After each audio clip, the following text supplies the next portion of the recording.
Hey everybody, so this is that turret trailer.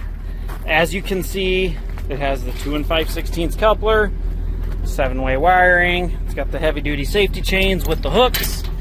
It's got the drop down jacks on each corner for stabilizers. Got the D-ring tie downs on each corner. Now, obviously guys, this has been modified. These initially are designed to where they would rotate. This one is welded solid into place. The turret's still there, but they welded this A-frame on and they added on an extender.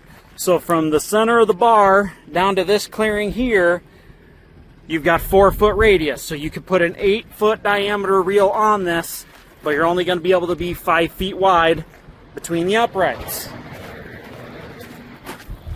Come around, you can see the blinkers are working. Only marker light that's not working is that little guy right there. Other than that, tires are in very good condition. Excellent condition. Again, corner jacks, heavy duty front jack, breakaway kit. She's ready to go to work.